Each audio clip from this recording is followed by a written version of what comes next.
Welcome back to another episode of a little bit of this, a little bit of that. Today we're going to be talking about my trip that I recently took with a friend to Ripoll.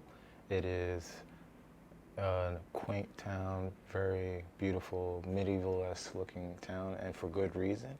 It's actually known as the cradle of Catalunya, which is pretty cool. There's a lot of history there, but let's get into it. We just wanted to do a bikepacking trip.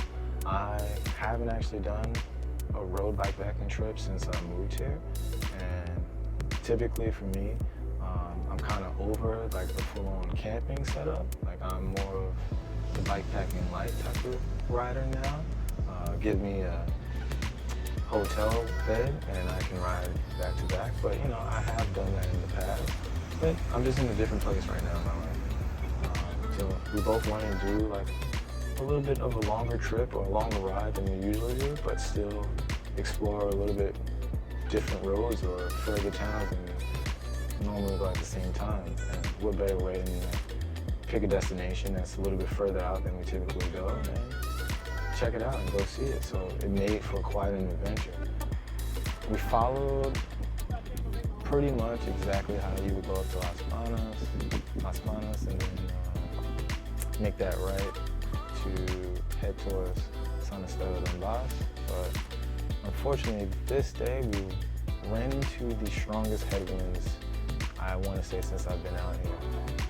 Typically, you do get a lot of wind midday, especially if you leave your ride till later in the day.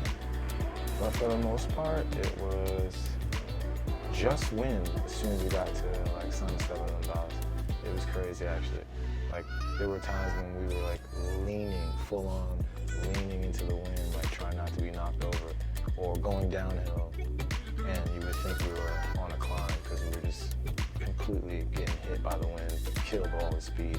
So it was really wild, but didn't slow us down, didn't kill the vibe or kill the morale for the trip. We still had a great time. Riding out here is kind of easy to lose track of how beautiful things are, you know, because you're riding just gorgeous roads all the time. You kind of like lose appreciation if you let it. I mean, some people, like my friend Marty, our friend Marty, he can ride the same road and still get joy from it. And I mean, that's how it should be, because this place is special. That's why so many cyclists come here in the beginning. But yeah, you know, every now and then you still have to remind yourself that it is precious out there and it's gorgeous out here. And like that's a special thing. So a lot of that trip, you know, until we got into Ripoll proper, most of the beginning of the ride was roads that we've done already, just a little bit extra added on, you know, and for good reason. The climb to get into the crest, because Ripoll sits in a valley right next to the Pyrenees, which is important to say.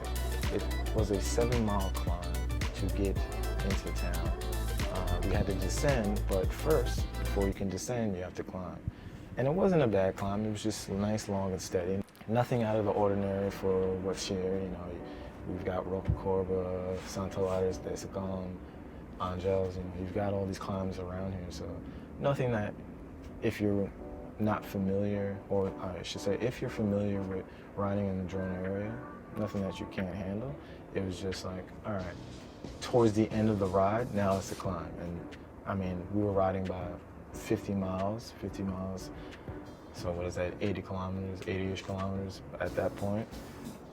Your legs aren't fresh to do a 7-mile climb, you know, but it was fun, you know, we took our time. The entire ride itself wasn't a like sufferfest, which wasn't the point of us going out on this journey. It wasn't to like ride each other's legs off. I mean, we were enjoying ourselves. We were stopping whenever we wanted to take photos, to take video, to just appreciate the view. I mean, a lot of times there is a time and a place for that, but for this trip, we really wanted to make sure that we took in everything and appreciated everything, because certain sections were just breathtaking, jaw-dropping, any of those cliche phrases that people use, it was probably because they saw this view for the first time. I mean, if you've ridden here or done the ALTALT loop, which is a popular loop out of Girona, goes back into Girona via ALTALT, obviously, but seeing La Garrocha from different views, there was this one mountain range that I still don't know the name of, that it was always like off to the side, especially when we were leaving via Las Palmas. We would just always see this mountain range, and it was just beautiful. Just the sky was perfect. The sky was like the crispiest blue. It was amazing, and it just seemed like we were always like, we kind of knew we were heading in that direction, so it was a great marker to see it, and it was getting closer and closer. Yeah, the trip itself, you know, like I said, 50 miles to get there from where we started, 50 miles to come back. We came back via ALTALT, so it wasn't a straight out and back. You know, we made a nice little loop, but the ride itself, wow, you know, I definitely think it's something that people take for granted. Things this close that we can ride to, or, I mean, for some of us who have done it, you know, but it's a good reminder to just do something different, ride someplace different. You know? The fact that we did this together, you know, it's something that we'll never forget, that experience, because it was so precious.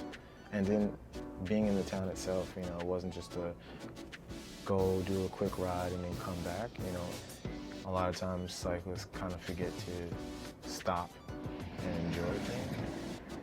We do get to see a lot of great places, but we don't get to exist and experience these places sometimes because you're just going to, whether it be A to B or your loop that you're doing, for whether it be for training, recreational. Sometimes it's good to actually stop in those new towns and stop in those new cities that you see or visit. The thing I loved about Ripoll was the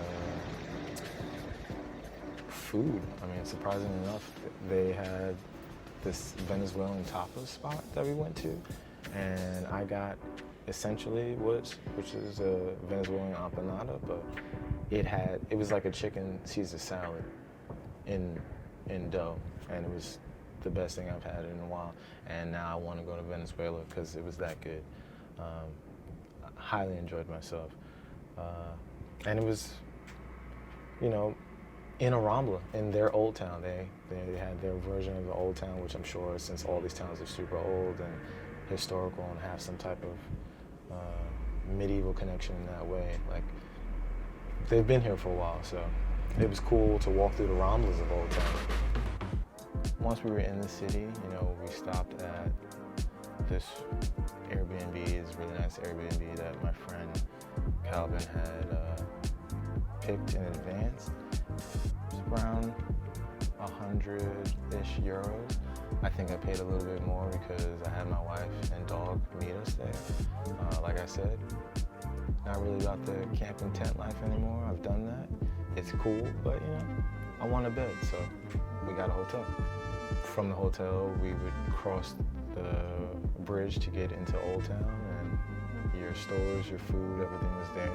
We didn't stay up that late, obviously, because we had an early morning the next day. I think we planned to leave around 9-ish, and then we ended up leaving around 10:30, but that's how those things go, you know. It seemed harder than it was the next day because we left in the morning, like we said, after we had coffee and whatnot. Leaving, since that was the first thing we did that day, that climb was not anything particularly terrible, especially like we had just ate, we just woken up, we're fresh. And then even stopping, taking photos, we still flew up the climb. Whereas like the day before, like we were at the end of our ride for the day and we're kind of just like, let's just get into the city, I want to go to sleep, you know? Which usually that's how it is when you're doing any type of like back-to-back trips. So it's like you want to rest, but you also want to see the town. And I think we had a nice balance of both. You know, we had a nice balance of taking in sights and appreciating stuff, like I said, you know, which is important for us now. But also like, all right, we're gonna push it. Like coming back via the ALTALT loop, I feel like once we got to Boca, the croissant, which is like in the Lago Roche area. It's a cool volcano that you can actually ride up through and past once you get east of Olo. Quite honestly, we didn't really see traffic, let alone cyclists, until the second day, which was crazy because you think the roads out there lend themselves so easily and people are coming to that town to stop themselves, but we didn't see anybody while we were out, which just goes to show you how many B roads are out here and how many different routes you could take in this area and not see anyone. You know, like we passed through some very, very small towns, but like I said, I think we saw maybe 3 people on bikes the entire time. As soon as we got home, we were like, yeah, we gotta go back. We gotta just do a ride back there because it is incredible to see, and it's something that just continues to reinforce this idea that you need to just pick a place, go out with your friends, and go see what's there. You know, there's so much here, and whether here is New York, California, France, like no matter where you are, the beauty in trying to see someplace new, that's the whole point of it. And you know, I'm better for it. You know, I'm happy that we did it, and now we're continuing to do more, and literally that's what this entire channel is about. So with that being said, we're going to cut it there, and thank you for watching.